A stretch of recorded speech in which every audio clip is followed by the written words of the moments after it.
오늘 우리가 사사기 4장 말씀을 읽었습니다. 먼저 앞에 3장에 보시면 왼손잡이 에훗이 사사였었죠. 가나안 땅 남쪽 지방의 사사로 에훗이 섬겼습니다. 그 기간 동안에 이스라엘 언약 백성들은 80년 동안 샬롬, 즉 평화로운 시간을 보냈죠. 하지만 이 사사 에훗이 죽게 되자 이스라엘 언약 백성들은 또다시 여호와의 목전에 악을 행하기 시작합니다.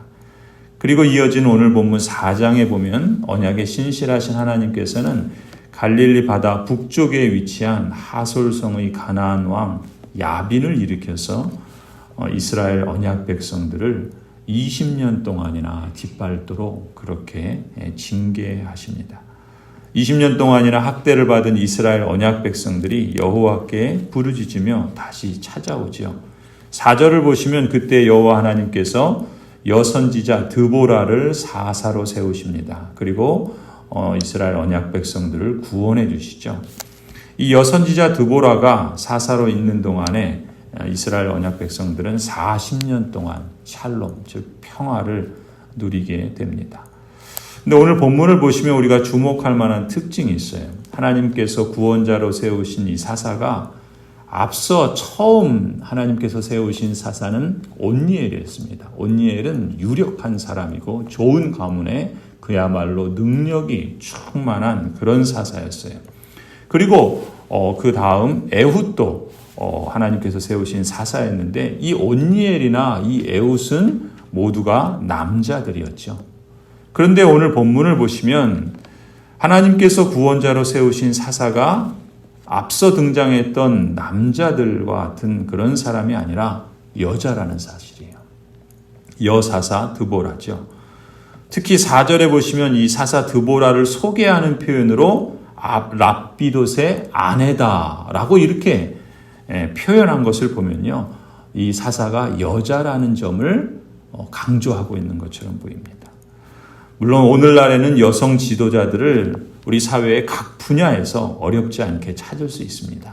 하지만 당시 이 고대 근동의 문화 속에서 그리고 성경의 기록을 감안해서 본다면 하나님께서 택하여 세우신 구원자 사사가 여자라는 사실은 앞서 이스라엘을 구산 리사다임의 압제에서 구원한 사사가 왼손잡이 장애인 에훗이라는 사실만큼이나 의외의 선택이고 또 뜻밖의 사건이라는 점이죠.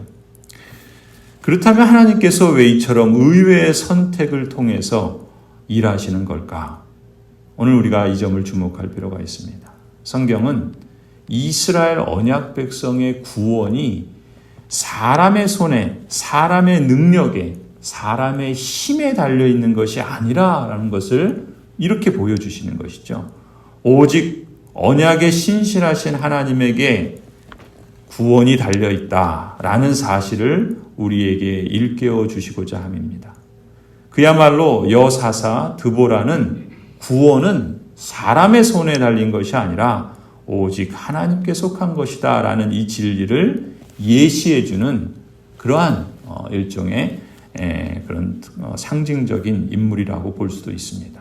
그래서 매일 성경 게시판에 보면은 여사사 드보라를 두고서 역설의 지도자다 이렇게 표현을 하는데 그 표현도 과언은 아니라고 봅니다.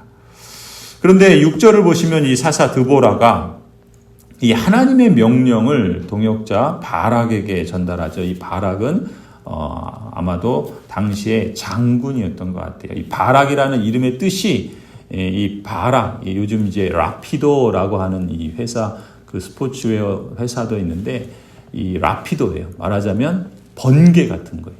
빠르다라는 거예요. 바락은 번개처럼 빠른 그런 이름을 가진 사람인데 이 사람이 당시에 군대 장관 같은 역할을 했던 것으로 보여요.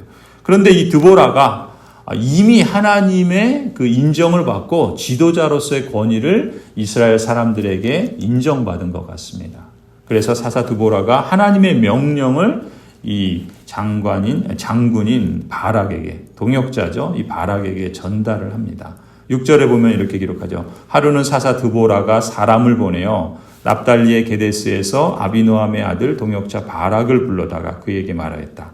주 이스라엘의 하나님이 분명히 이렇게 명하셨습니다. 너는 납달리 지파와 스불론 지파에서 10,000명을 이끌고 다볼산으로 가거라.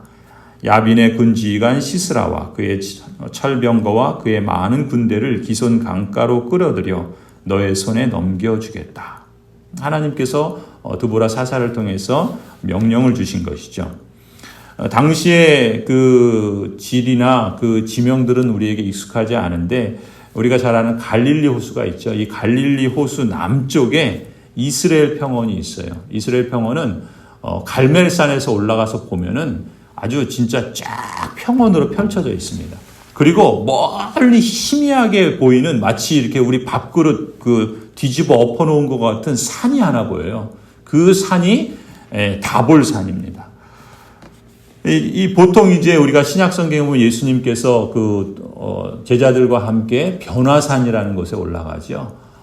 그 변화산, 그 예수님의 그 영광스러운 모습으로 변모하신 그 산을 변화산이라 그러는데 이 다볼산이 그 변화산이었을 가능성이 있다. 이렇게 보기도 합니다. 아무튼 이스라엘 평원이 있고 그리고 그 평원 저 멀리에 우뚝 솟은 산이 다볼산이 있고 그 사이에 흐르는 강이 있는데 기손강이라고 하는 강이 있어요. 그 지역을 우리가 좀 염두에 두고 본다면 지금 이제 하나님께서 드보라 사사를 통해서 군대 장관 바락에게 이 명령을 주신 거예요.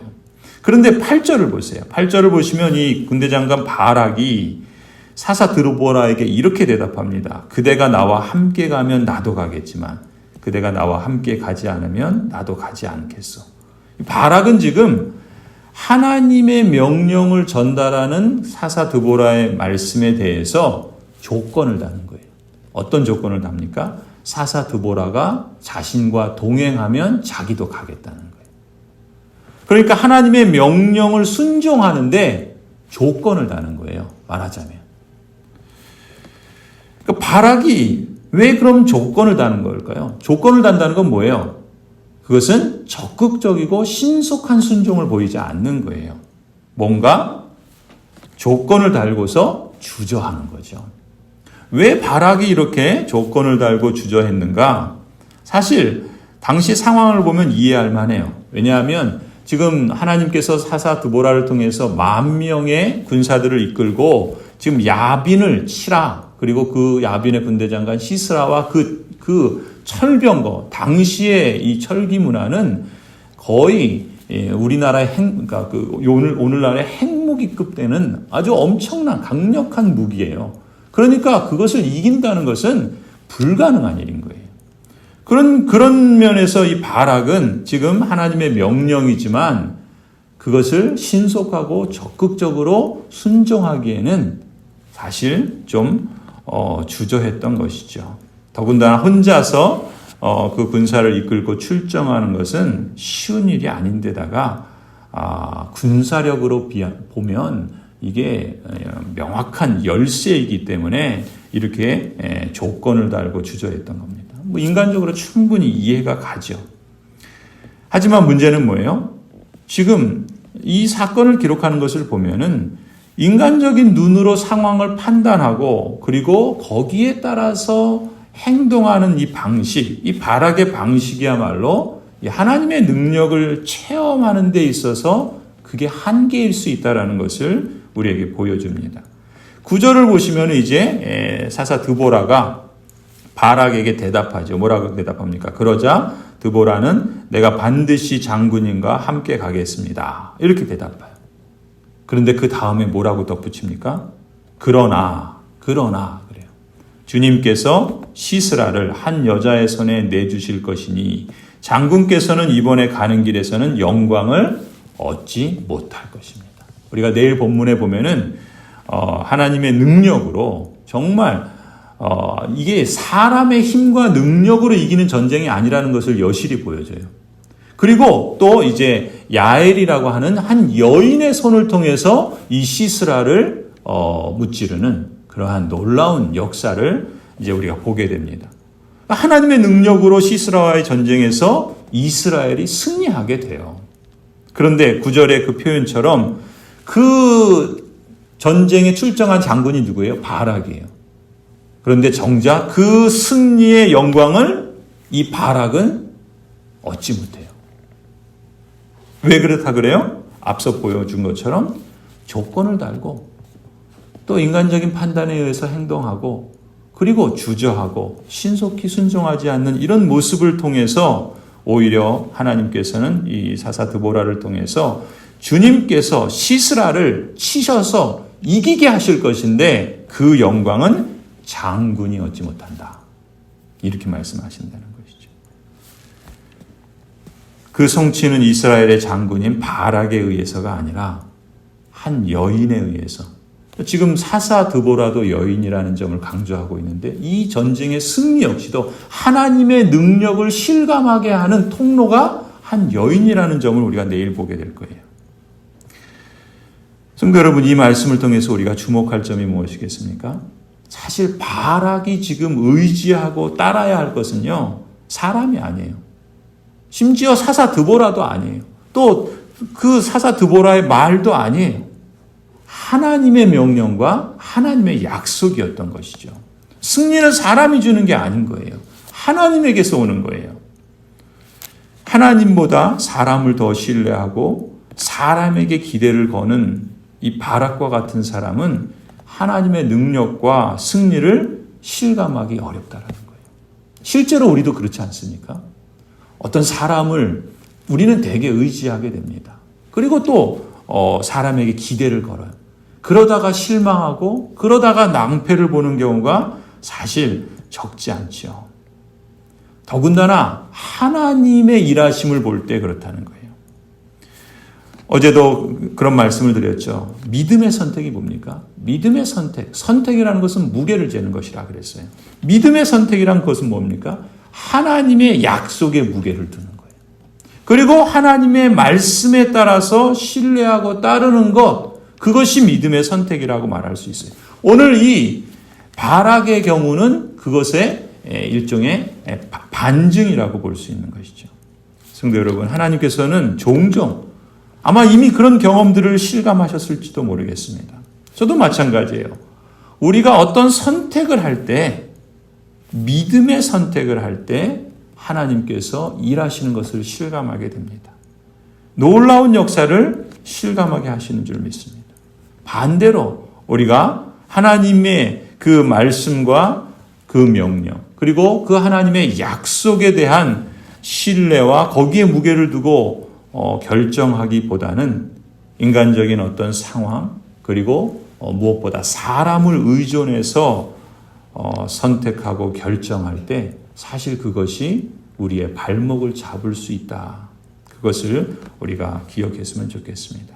오늘 이 사사 드보라를 통해서 그리고 군대장관 바락을 통해서 하나님은 오늘 우리의 삶의 자리에서 믿음의 선택을 우리에게 다시 한번 촉구하시고 또 강조하시는 것으로 보입니다. 저와 여러분이 우리의 크고 작은 일들 속에서 또 개인이나 가정이나 또 우리 교회도 이 믿음의 선택을 우리가 하나님의 약속과 말씀을 따라서 나아갈 수 있고 또 그렇게 할 수 있는 용기를 주시고 그렇게 할 수 있는 지혜를 주시고 또 그렇게 할 수 있는 하나님의 은혜를 주시도록 기도하며 그 믿음의 복된 길을 걸어갈 수 있기를 주님의 이름으로 간절히 축원합니다.